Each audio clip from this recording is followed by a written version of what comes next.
Hello and welcome. I am Light and this is my channel. I hope you are enjoying the 31 days of Halloween. And if this is not how you found me, happy Halloween. I will have content every single day during the month of October. Please take a moment to look around. If you would please give this video a thumbs up, I would really appreciate it. If you are not already subscribed and you would like to be, please go ahead and do so. And if you want to be notified when my content goes live, go ahead and click that bell.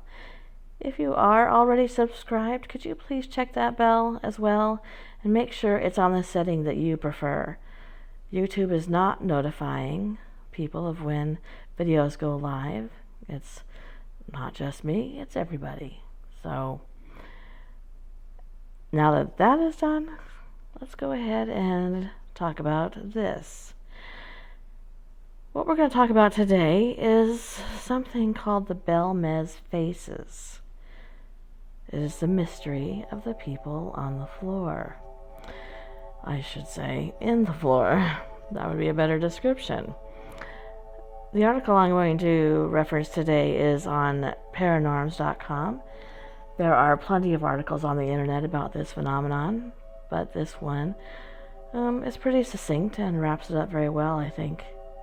So, if you are ready, we will jump right in, and there are some Spanish words in here that I'm probably going to butcher. Please bear with me. Please forgive me if this is the case. All right. Let's go. When Belmez resident Maria Gomez Payeda noticed a stain forming on her kitchen floor one day in August of 1971, little did she know at that moment that she would become the center of one of the most fascinating and best documented cases of paranormal phenomenon in the whole of the 20th century. Without any apparent cause, the stain began to develop over a period of time, and it eventually molded itself into a face. While the face was forming, the stain was said to have moved position. Terrified by this, Maria tried to remove it several times by scrubbing and scrubbing and scrubbing, and when that didn't work, she enlisted the help of her husband, Juan, and her son, Miguel, to please do something about this face. Juan's solution was a little different than cleaning. He and his son took pickaxes to the floor and destroyed it. Then he re-poured the whole cement floor of the kitchen.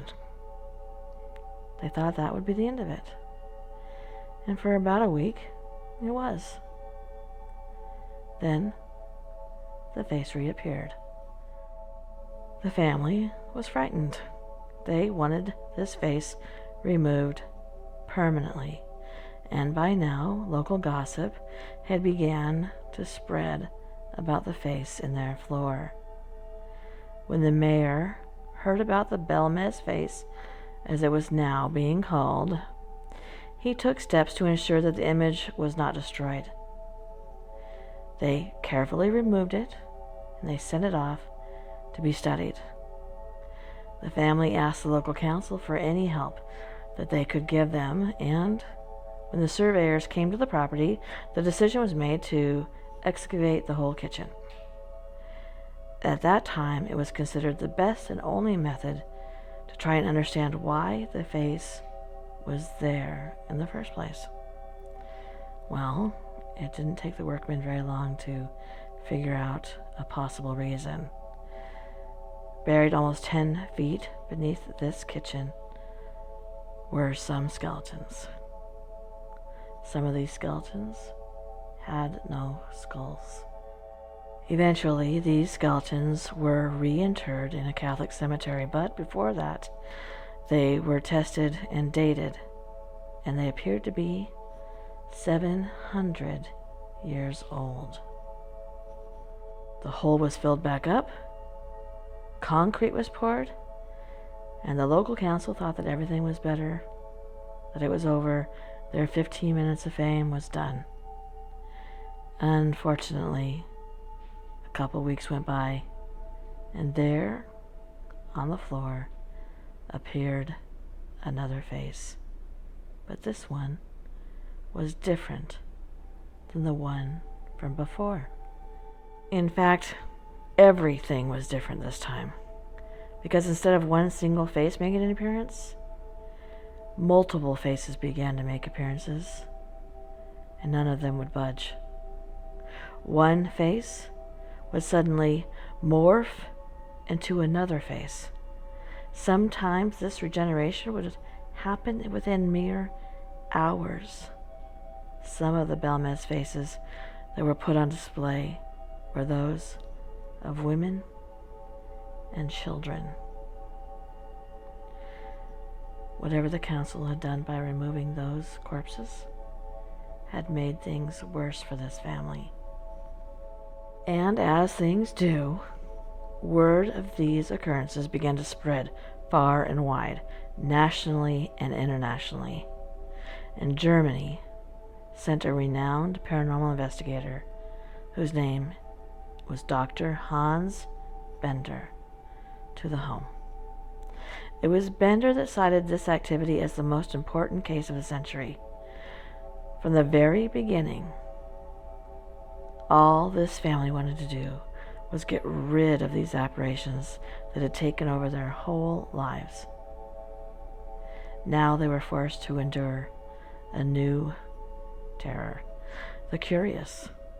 Visitors came from everywhere.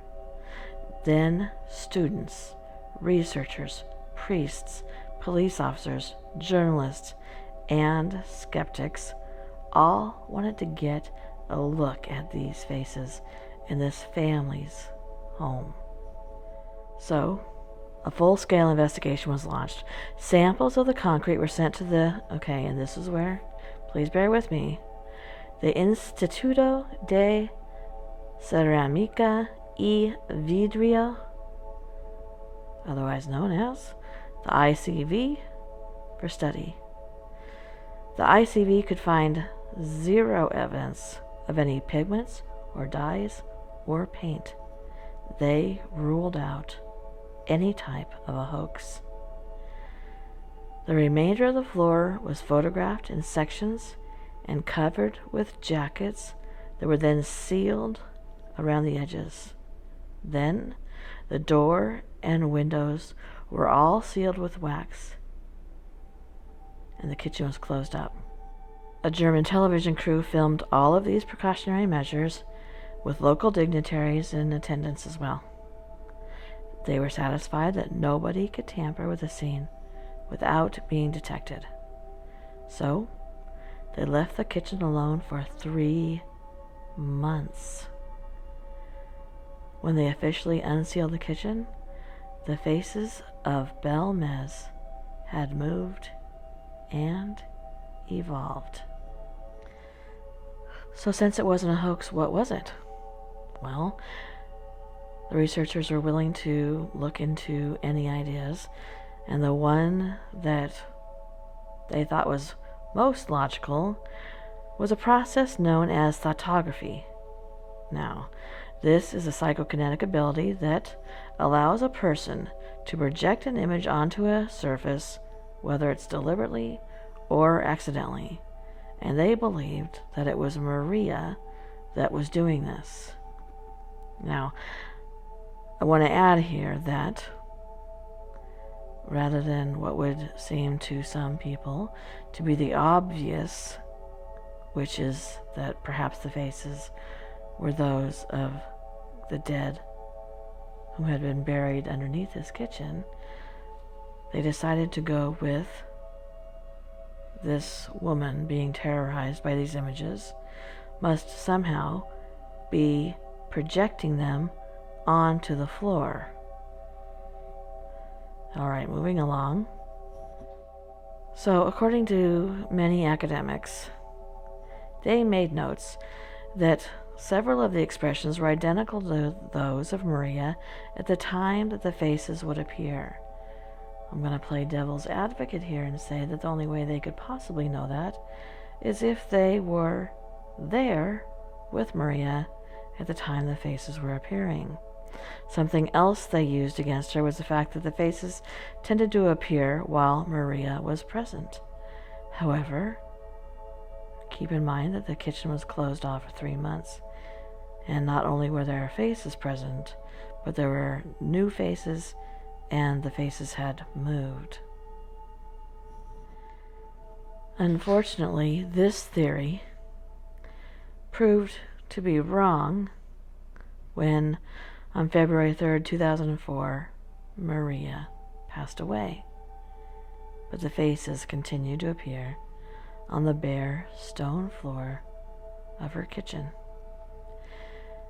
And although there are many skeptics, others believe that the phenomenon continues to this present day.